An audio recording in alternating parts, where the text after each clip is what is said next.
Good morning, everybody. It's 9 o'clock, and 9 o'clock is with me, Father Warner. Today, we celebrate the solemnity of St Francis Xavier. Straight away, I want to wish all those in Goa. It's a very, very special day. God bless you. Have a blessed day. It's a great feast day, and also a day when we continue to pray for all the Jesuit fathers that we know and for all those who continue to serve in the missions. I want to talk to you a little bit about St. Francis Xavier, who was one of St. Ignatius Loyola's closest friends and an original founding companion of the Society of Jesus. Francis Xavier is known, among other things, for his missionary accomplishments, particularly in India, in Southeast Asia, also in Japan. We know that he was born in 1506 in the family castle in the Basque region of northern Spain. He was the fifth and youngest child of very wealthy, very noble, and also very, very pious parents. Now, at the age of 19, and after completing a preliminary course of studies, Francis left home permanently and he went off to the University of Paris. By the age of 30, he had earned a Master's of Arts degree in philosophy. He taught the subject for 4 years and then studied theology for another 2 years. Now, while studying at the university, Ignatius Loyola, who was a fellow student, became an increasingly important influence on Francis Xavier's life. So much so, despite early reluctance, Francis Xavier eventually made the spiritual exercises under Ignatius's direction. And then in the August of 1534, he joined Ignatius and 5 other companions in pronouncing vows. Together, Xavier and Ignatius were ordained priests in the year 1537, and then in the following year, Xavier went to Rome to share in the discussions that led to the formal founding of the Society of Jesus. Upon approval, Xavier served as the secretary of the society until he left and came to India in the year 1541. Now, Francis Xavier's missionary travels took him to many places around the world. In fact, Xavier was the only original companion to ever leave Europe. He traveled, we know, from Rome to Lisbon, which is in Portugal, and then he came to India. Now, along the way, he assisted in many previously established missions, including those in Mozambique and Malindi in Kenya. He also stopped at an island off the coast of Somalia called Socotra, and then, of course, Goa and other communities in southern coastal regions of India. In 1549, Francis Xavier began the first Christian mission in Japan, where he served in the country for over 2 years. And then in 1552, he set sail to begin the first Christian mission in China. Now, when he arrived, he was not allowed to disembark on the mainland. For about 3 months, he waited on an island off Canton while trying to gain entry into the country. And then we know that he died on the island of an acute illness at the age of just 46. Xavier was canonized by Pope Gregory the 15th on the 12th of March in the year 1622 at the same time that St. Ignatius was also canonized.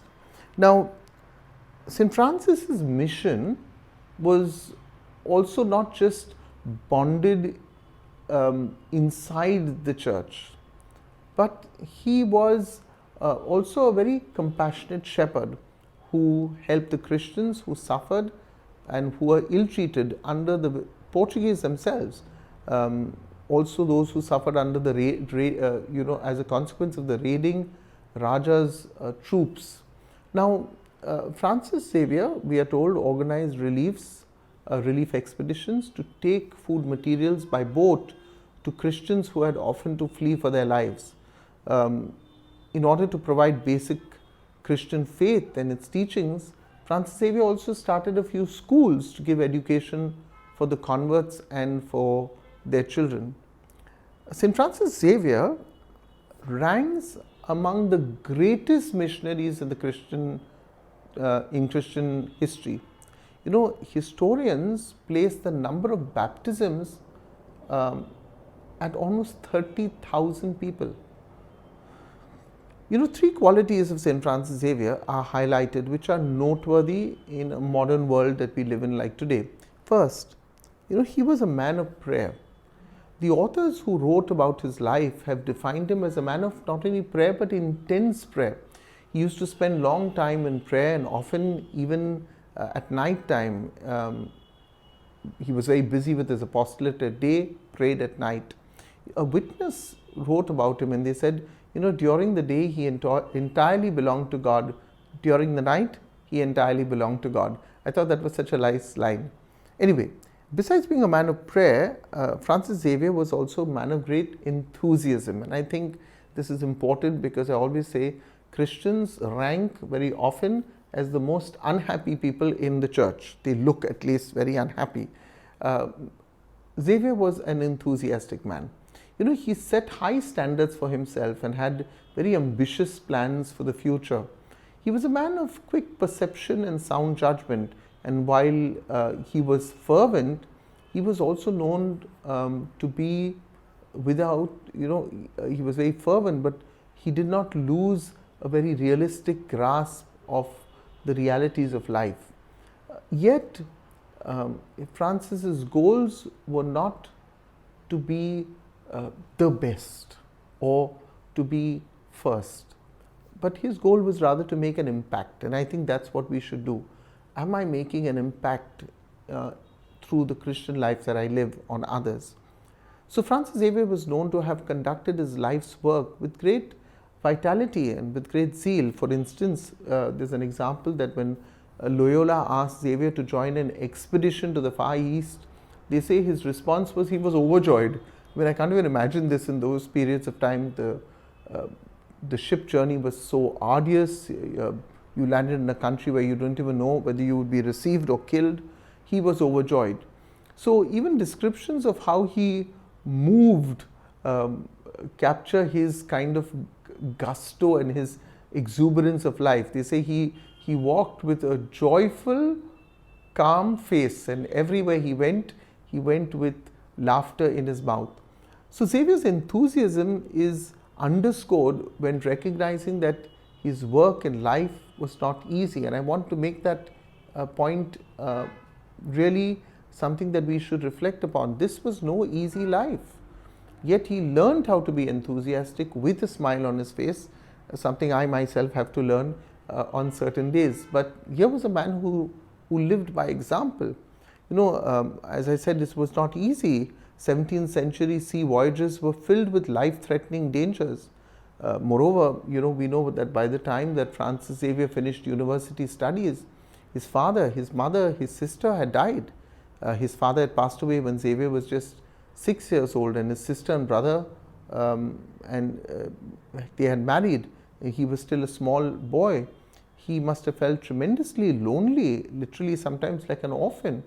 However, it was not only during this time that he felt this way. We are told that for much of his life he struggled with feelings of loneliness, of depression, and chronic feelings of inferiority.